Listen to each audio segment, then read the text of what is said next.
अगर आप भी काली लिनक्स यूज़ करते हो और आपको एक एरर आया होगा टर्मिनल पे जो ऑटोमेटिकली पॉपअप्स भेजता रहता है, जो कि broadcast message from root Kali, ऐसे कुछ तो एरर आता है, जैसे please enter password with system TTY ask password agent. मुझे नहीं पता कि ये एरर कब से है, जो कि या तो जो पहले वर्जन होते हैं लिनक्स का उसमें से है, या जो लेटेस्ट वर्जन है लिनक्स का, जैसे 2023.1 का।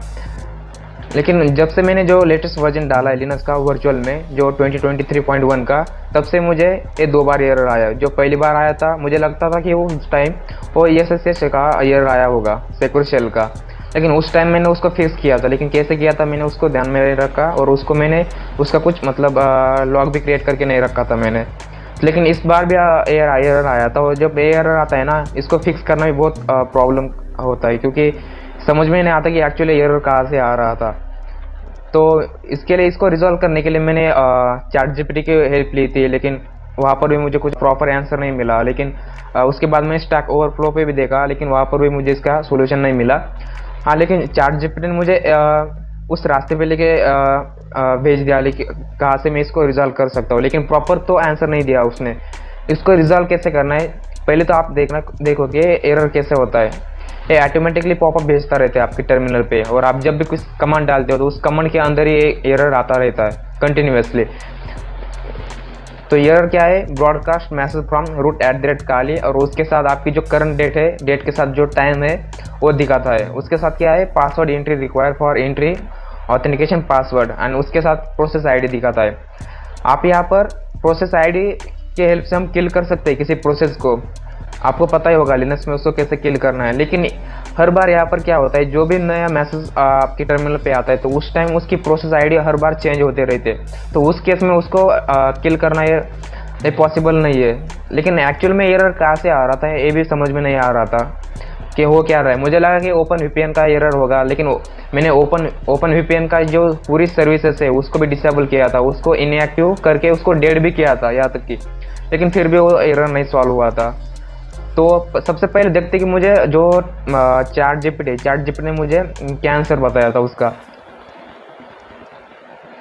ठीक है, मुझे चैट जीपीटी ने जो आंसर बताया था उसमें से जो 2 तरीके हैं, ये 2 कमांड, ये 2 ही कमांड वहाँ पर वर्क किए। लेकिन ये तब वर्क करती है जब आप एक बार अगर लॉगिन हो गए आपके लिनक्स में, और उस टाइम आपने अगर एक कमांड चलाई, तो यहाँ पर क्या होता है, जब आप फर्स्ट कमांड चलाओगे तो यहाँ पर रन तो होती है, लेकिन वहाँ पर एक एरर शो होता है, जैसे आज temporary you can disable this service, but जो सेकेंड वाली लाइन है ना, सिस्टम आस्क पासवर्ड वाल डॉट पाथ, वो ये जो पाथ है ना उसको ऑटोमेटिकली उसको एक्टिवेट कर लेगा बाद में। अगर आपने ऊपर की जो है ना ऑल डॉट सर्विस, इसको अगर आपने डिसेबल भी कर लिया, तो आप जब भी फिर से रिस्टार्ट करोगे आपका सिस्टम, तो ऑटोमेटिकली ये जो पाथ है ना उसको एक्टिवेट कर लेगा ऑटोमेटिकली, और बाद में फिर से आपके लिनक्स में पॉपअप आना स्टार्ट हो जाएगी।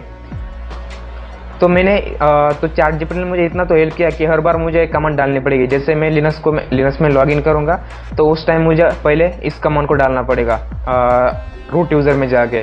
तो ये बहुत डिफ़िकल्ट था, क्योंकि हर बार इस कमांड को डालना, और कभी कभी वो कमांड भी फेल हो जाती थी, फिर से वो पॉपअप्स टर्मिनल पे आते रहते थे। तो उसको मैंने कैसे रिजॉल्व किया है, क्योंकि मेरे पास प्रॉपर तो उसका जो एरर था उसका तो नहीं है मेरे पास स्क्रीनशॉट। मैंने बस एक ही स्क्रीनशॉट लेके रखा था, ये जो है ये वाला। इसमें बस मैंने जो एरर मैसेज है एक्चुअली जो है उसको मैंने यहाँ पर स्क्रीनशॉट लेके रखा है उसका। ठीक है, सबसे पहले जो एरर था वो क्या था हम देखते कि इस स्क्रीनशॉट में देखो आप, यहाँ पर जो लास्ट वाली लाइन है, जो एरर आता है वो एक साथ 3 लाइन का आता है। उसकी जो लास्ट वाली लाइन है क्या है, system DTTY ask password agent tool. ये जो एरर है ना इस कमांड के थ्रू आ रहा है एरर। ये क्या बोल रहा है कि इसके साथ आप पासवर्ड इंटर करके एक्सेस करना, लेकिन अब वैसे भी किया तो भी कंटिन्यूसली एरर आता ही रहता है। तो उस केस में मैंने क्या किया, तो जिस चैट जीपीटी ने मुझे आंसर बताया था जो फर्स्ट वाली कमांड, मैंने इसको कॉपी करके यहाँ पर ट्राई किया था।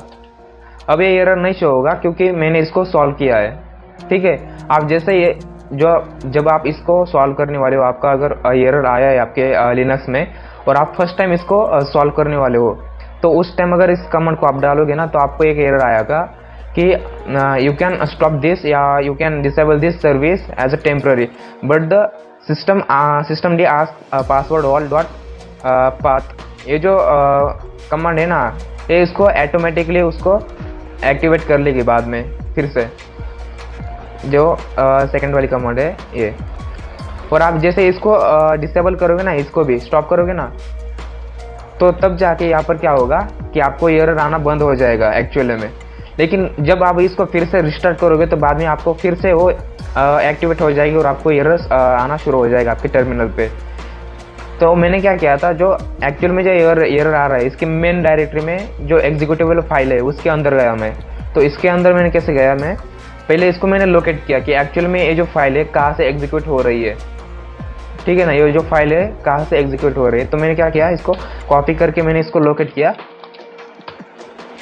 तो यहाँ पर मुझे ना इसने 3 पाथ बताए, जो ये फोल्डर कहाँ पर है, ठीक है ना। तो इसमें से जो हमें इम्पोर्टेंट था, जो एग्जीक्यूटेबल फाइल थी, वो फर्स्ट वाली थी। तो मैंने क्या किया कि इसकी जो मेन फाइल है इसके फोल्डर में गया, जहाँ पर ये एग्जीक्यूटेबल फाइल पड़ी हुई है इसके फोल्डर में गया, इसके डायरेक्टरी में। तो इसको मैंने कॉपी करके इसके अंदर गया मैं।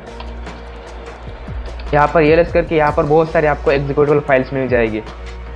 आपको अगर पता होगा कि आप जो कुछ फाइल्स होती है जिनको एग्जीक्यूटेबल बनाने के लिए हम एक कमांड डालते हैं chmod करके, chmod +x करके, अगर सभी फाइल्स को हमें देना है तो हम क्या करते हैं, स्टार करते हैं। या किसी स्पेसिफिक फाइल को देना है, फॉर एग्जांपल एक फाइल है जैसे file.py, एक पाइथन की फाइल है, इसको एग्जीक्यूटेबल बनाना मुझे, या आपने इसको गिटहब से क्लोन किया, इसको एग्जीक्यूटेबल बनाने के लिए आप क्या करते हो, chmod +x करके इसको एग्जीक्यूटेबल बनाते हो। या इसके साथ हम 777 भी यूज़ करते हैं, ठीक है, file.py करके हम इसको एग्जीक्यूटेबल बनाते हैं।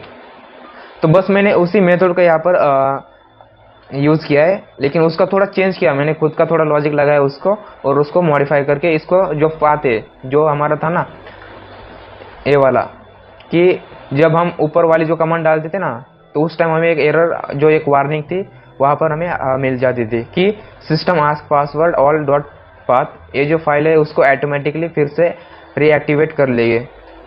तो मैंने क्या किया, इस फाइल का जो ना, इस फाइल को मैंने उस डायरेक्टरी में फाइंड किया, जो यहाँ पर मिल जाएगी आपको, यहाँ पर ये system D ask password all dot path इस नाम से, ठीक है। अभी ये दिख तो नहीं रही है एग्जीक्यूटेबल, लेकिन फिर भी ये एग्जीक्यूट हो रही थी ऑटोमेटिकली बैकग्राउंड में, और वो कैसे हो रही थी वो तो मुझे पता नहीं था, ठीक है। तो मैंने क्या किया, इसको जो परमिशन है, जो एग्जीक्यूटेबल परमिशन है, हम क्या करते हैं, किसी फाइल को एग्जीक्यूटेबल बनाने के लिए हम +x करते हैं यूज़, ठीक है, +x करके उसके साथ उस फाइल का नाम डालते हैं। तो उससे क्या होता है, जो फाइल है वो एग्जीक्यूटेबल बन जाती है। तो मैंने बस वही मेथड यहाँ पर यूज़ किया, लेकिन +x की जगह पर मैंने बस -x लगा दिया, -x करके उस पाथ को मैंने यहाँ पर डाल दिया और मैंने इंटर कर दिया, ठीक है। अब वो जो फाइल है वो एग्जीक्यूटेबल नहीं रही, अभी वो ऑटोमेटिकली वो एग्जीक्यूट नहीं हो पाएगी, जो बैकग्राउंड में हो, या आप जब भी लिनक्स में इंटर करोगे या लॉगिन करोगे उस टाइम वो एग्जीक्यूट नहीं होगी अभी।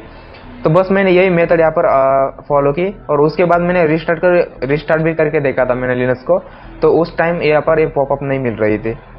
तो आपको पहले इसका जो एरर है, आप पहले एरर को देखना कि अच्छे से क्या एरर आ रहा था, जो यहाँ पर उसने पाथ भी दिया है, जो फाइल है एग्जीक्यूटेबल हो रही थी, क्या है, system D TTY ask password agent.